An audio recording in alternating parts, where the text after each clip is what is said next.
बिस्मिल्लाहिर्रहमानिर्रहीम। अस्सलाम वालेकुम dear candidate, welcome to way of learning. आज के इस वीडियो में मैं आप लोगों के साथ मोस्ट इम्पॉर्टेंट प्रीपोजिशन इंग्लिश के 15 प्रीपोजिशन आप लोगों के साथ डिस्कस करने वाला हूं, जो कि आप लोगों के पेपर में आते हैं। इंशाल्लाह अगर आप लोगों का किसी भी डिपार्टमेंट का अगर आप लोगों का पेपर दे रहे हैं ग्रेड 7 से ग्रेड 17 तक, तो ये आज की वीडियो आप लोगों के लिए मोस्ट इम्पॉर्टेंट होने वाली है। आज की वीडियो में ना मैं सिर्फ आप लोगों के साथ 50 प्रीपोजिशन शेयर करूंगा, बल्कि आप लोगों को एक वे भी बता दूंगा, एक मेथड भी आप लोगों के साथ डिस्कस करूंगा कि प्रीपोजिशन किस तरह लगाए जाते हैं, हमें कैसे पता चलेगा कि हम कौन से प्रीपोजिशन को कहाँ पर यूज़ करते हैं। सो इस तरह की कोई भी वीडियो आप लोगों को यहाँ तक देखने को नहीं मिली होगी, लेकिन इंशाल्लाह आज की इस वीडियो को देखने के बाद आप लोग इस काबिल हो जाएंगे कि आप लोग खुद ही प्रीपोजिशन को सिलेक्ट कर सकेंगे कौन सा प्रीपोजिशन कहाँ पर इस्तेमाल होता है। सो स्टार्ट करते हैं अपनी आज की वीडियो को, लेकिन उससे पहले आप लोगों से रिक्वेस्ट ये है कि अगर आप लोगों ने अभी तक इस वीडियो को लाइक नहीं किया तो प्लीज़ इस वीडियो को लाइक कर दें और चैनल को सब्सक्राइब करके साथ बेल आइकन के बटन को नोटिफिकेशन ऑन कर दें, ताकि आने वाली वीडियो की अपडेट सबसे पहले आप लोगों तक पहुंचती रहे। सो स्टार्ट करते हैं जी अपनी आज की वीडियो को।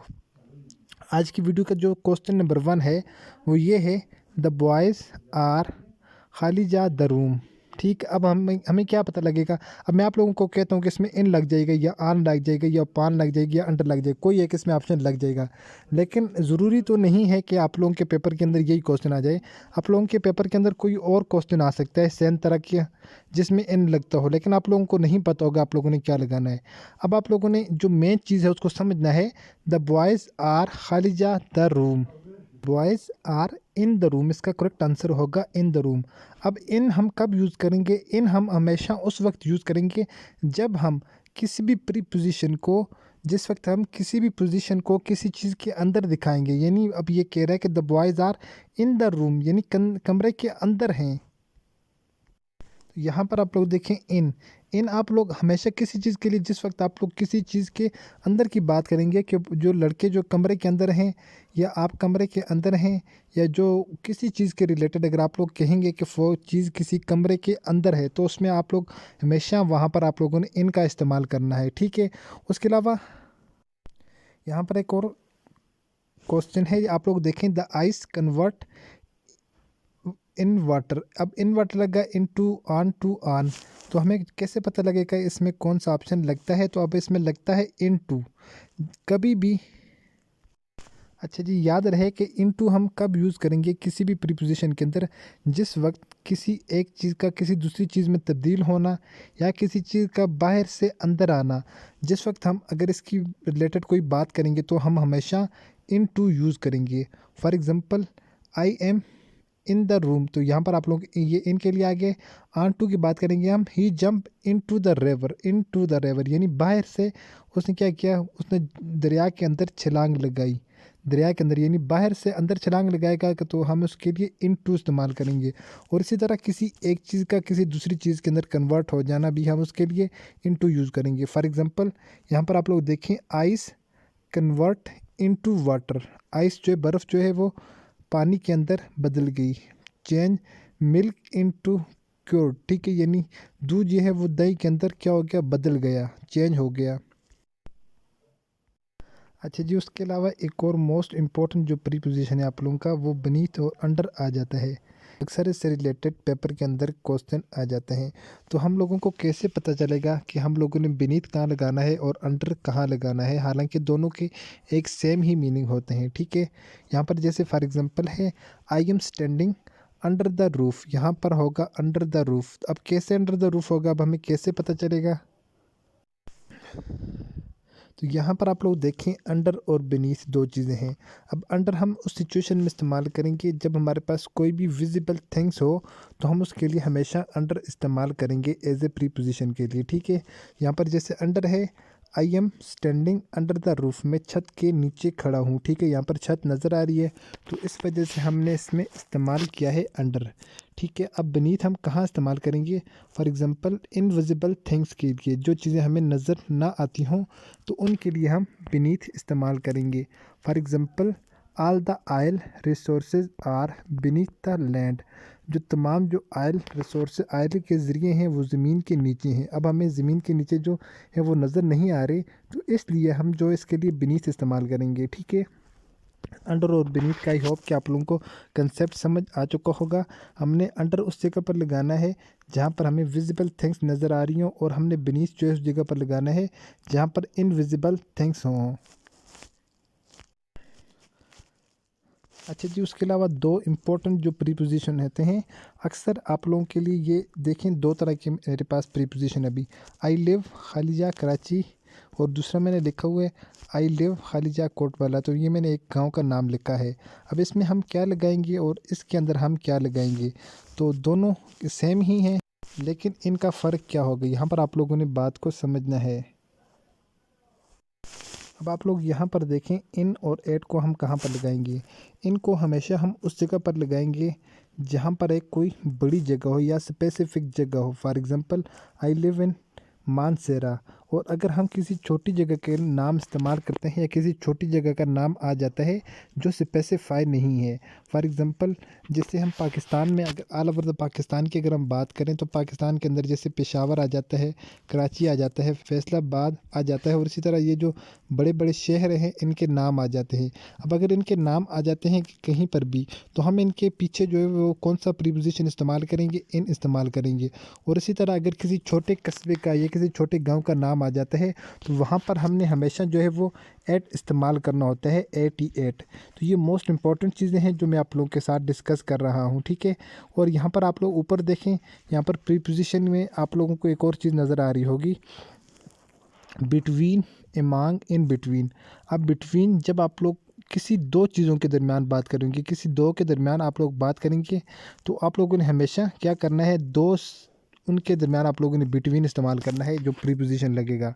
हमेशा कि आप लोगों ने याद रखना है, जब एमांग वर्ड यूज़ होगा तो एमांग का मतलब होता है बहुत ज़्यादा लोगों के दरमियान। ठीक है, जिस वक्त बहुत ज़्यादा लोगों के दरमियान या बहुत ज़्यादा चीज़ों के दरमियान आप लोग उसके रिलेटेड डिस्कशन करेंगे, तो उसमें आप लोग एमांग यूज़ करेंगे। अगर दो चीज़ों के दरमियान या दो लोगों के दरमियान की अगर आप लोग बात करेंगे, तो आप लोग उनके दरमियान बिटवीन इस्तेमाल करेंगे। अच्छा जी, उसके बाद नेक्स्ट जो क्वेश्चन है हमारे पास, the fan is moving my head. अब क्या लगेगा, अप लगेगा, अवर लगेगा, अबव लगेगा, या ऊपर ऊपर लगेगा। हमारे पास चार ऑप्शन है, हमने इनमें से कौन सा करेक्ट ऑप्शन यहाँ पर लगाना है। हमें कैसे पता चलेगा कि हमने जब जिस वक्त चीज़ ऊपर हो उसके लिए क्या लगाना है, बहुत ज़्यादा ऊपर हो उसके लिए क्या लगाना है। यहाँ पर नेक्स्ट हमारे पास आप लोग देखें, the aeroplane is flying my head. अब मुझे क्या पता लगेगा कि up my head, over my head, above my head and ऊपर माई हेड। ठीक है, तो यहाँ पर ये दो क्वेश्चन है, इन दोनों को समझते हैं। अच्छा जी, आप लोगों ने ऑन, ओवर एंड अबव की आप लोगों ने प्रीपोजिशन को समझने हैं, तो ये मोस्ट इंपॉर्टेंट है। ऑन आप लोग किस वक्त लगाएंगे, ऊपर, जिस वक्त कोई चीज़ आप लोगों की थोड़ी सी ऊपर हो, यानी आप लोगों की रेंज के अंदर हो। फॉर एग्जांपल यहाँ पर लिखा हुआ है there is a pen on the table. यहाँ पर एक जो पेन है वो मेज़ के ऊपर पड़ा हुआ है, यानी कोई चीज़ जो है वो ऊपर हो, मामूली सी, जैसे किसी भी नॉर्मल चीज़ के लिए हम इस्तेमाल करते हैं, कोई चीज़ ऊपर हो। ठीक है, अगर हम कब इस्तेमाल करेंगे, ज़्यादा ऊपर हो। फॉर एग्ज़ाम्पल जिस तरह लिखा हुआ है fan is moving over my head, पंखा जो है वो मेरे सर के ऊपर जो है वो घूम रहा है, यानी छत की जिस वक्त आप लोगों की रेंज के ऊपर से थोड़ी सी कुछ चीज़ थोड़ी सी ऊपर हो जाती है, तो उसके लिए आप लोग अवर इस्तेमाल करेंगे। और जिस वक्त कोई चीज़ आप लोगों से बहुत ज़्यादा दूर है, तो उसके लिए आप लोग अबाव इस्तेमाल करेंगे।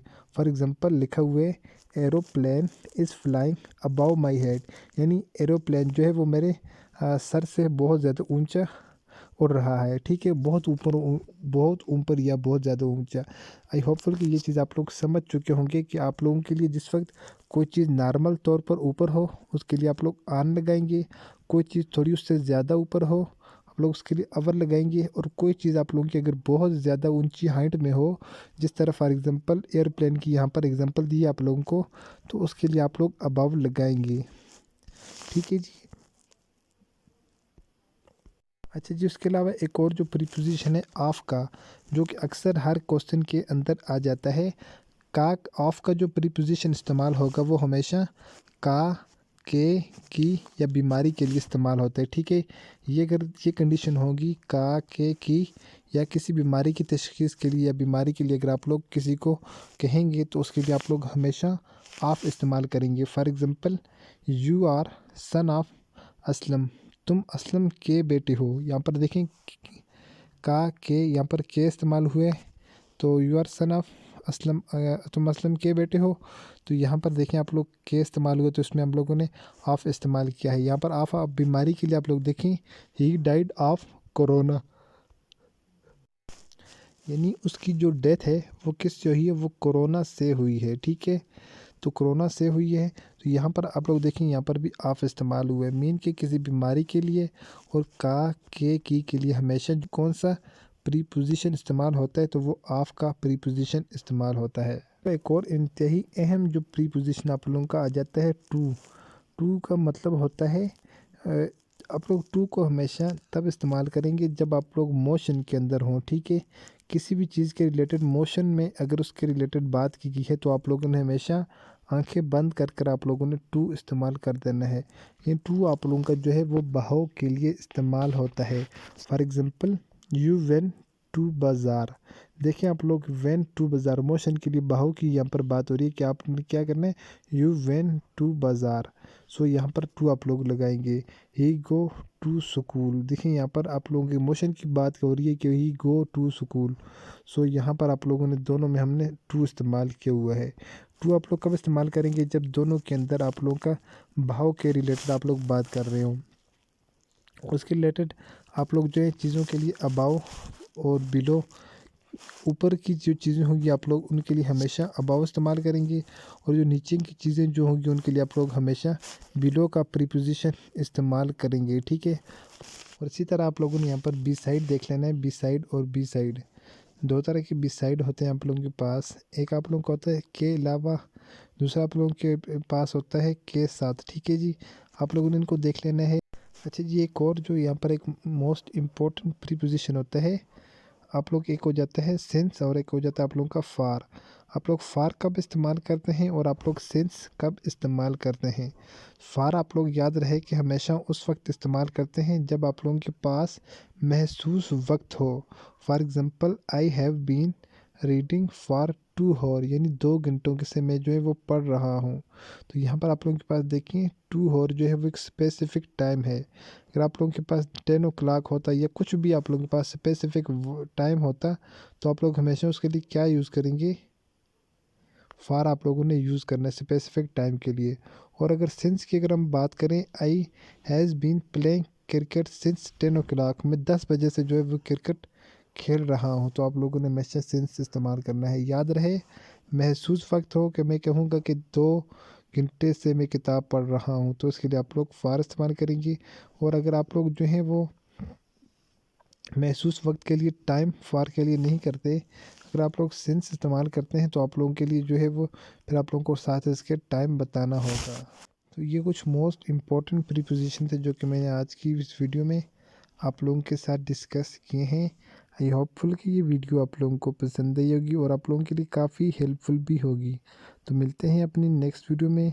अपनी दुआ में याद रखिएगा और देखते रहिए चैनल वे ऑफ लर्निंग। अल्लाह हाफ़िज़।